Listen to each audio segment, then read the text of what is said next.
And we're jumping right into the action here in an early game of Evolve. We've got Goliath setting out just a little bit ahead of our hunters. I'm Aaron AC Chambers, joined by co-founder of Turtle Rock Studios, Chris Ashton. And just as things get underway here, Chris, talk to me about the early game strategy for Goliath. Well, he's going to try to get away from the hunters as quickly as possible, and he's also going to try to find food. So first priority is run, second priority is find food. The food's going to give you armor, it's going to allow you to stage up. So right now he's just trying to get distance and food. And staging up so important. Not only does it make him more tanky, but he gets to place more skill points into all of those abilities he has at his disposal. But right now, he is feeling a little bit weak. We can see all of the hunters have joined the battlefield. Immediately, we're going to see the Trapper drop his sound spike that'll help them track Goliath. But they're not even really going to need it that much, as they've already got a bead on him. We can see his tracks on the ground there. And so as they continue to pursue him out, talk to me, like, obviously Goliath gets a little bit of a start. But you talked to me about the plan so far. Give distance, but how do you deal with knowing that you're going to have all of these hunters barreling down on you in just a moment? Well, it's kind of the path that he takes. It's being careful where he runs. If he scares birds out of the path, kind of leaving the signs behind. So would you say subterfuge is a big part of the early game for Goliath? Sure. Well, we can see they've actually caught up with him now, and he is being pursued into the jungle, and he is using the foliage to the best of his advantage, taking a little bit out of the way paths and the sun. Yeah, it looks like Griffin's peeled off from the rest of the pack, and it's a pretty common tactic for the hunters to use, where the rest of the team flushes the monster out, and Griffin's able to trap him in that mobile arena. So it's a risky move, but a lot of times it pays off, especially in the early stages of the game. Yeah, it looks like, though, Goliath knows what's going on. And yeah, you can see, if you see the red that he can detect moving around him, he knows that's one of the hunters, and he's probably aware that that's going to be the Trapper. And oh, this creates such a big opportunity for Goliath, though. He's got a bead on him, and he doesn't know it. Oh, he's in trouble and pounced on immediately.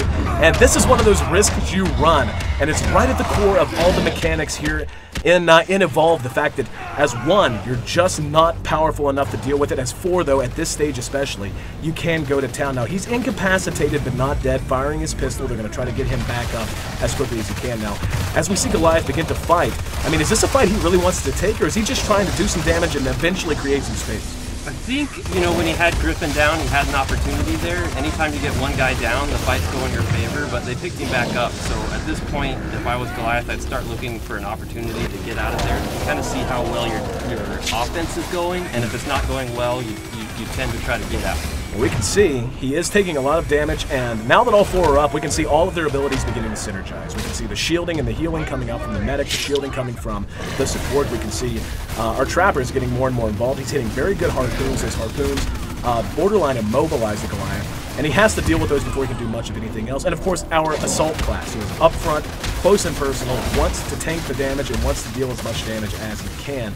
But it does look like this fight might be winding down soon, as they've just got a beat on him. Yeah, he's going to try to get away now. He got tagged by the medic's tranquilizer dart. He's going to be able to still get away, but you can see those few steps he takes between leaps, he's so slow. It is worn off now, but there's just so many skill shots. And oh, look at the support!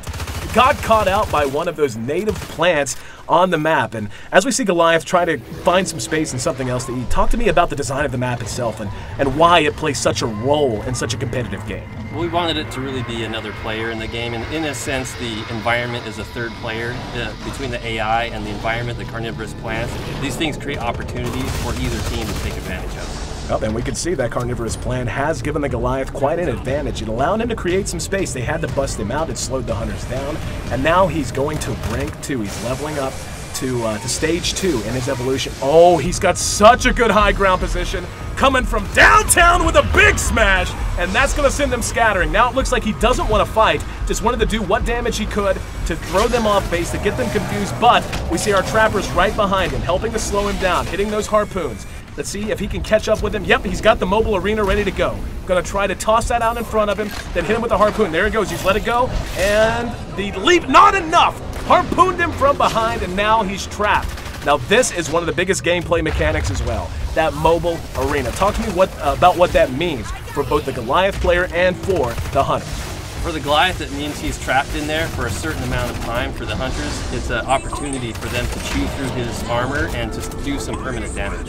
Oh, we can see, oh, the Trapper actually got knocked in the river. Now, I know there's a Tyrant. Yes, the Tyrant down in the river. You have to be so aware of your surroundings in Evolve if you're one of the hunters. As that's actually a one-shot. He's not just down and incapacitated. There's no resuscitating him. That's going to be 2 minutes. He's off of the map entirely as Goliath continues to just run over the rest of his team. What kind of, I mean, put it in context for me. How big of a loss is it whenever you lose one of your teammates like that as the hunters? It's huge. They're designed to be co-op. Each one of them has a very specific function that is vital to their success. So as soon as one guy's out, they're at a huge disadvantage. And we can see Goliath actually running here, but since they're down a man, how does that change their strategy and how they want to approach Goliath? Well, they definitely want to be a lot more cautious. If Goliath turns to fight them, he might be able to pull out the win here. So they'll be a little bit more defensive. They'll start anticipating where he's coming. They're not going to chase him as closely as they would normally. They want to keep a beat. They don't want to lose him, right? But they want to not really force the fight themselves. They want to wait till Griffin comes back. Don't want to take that big of a risk. Now the problem is, we saw they had to stop and deal with that Tyrant, otherwise one of them might get snatched.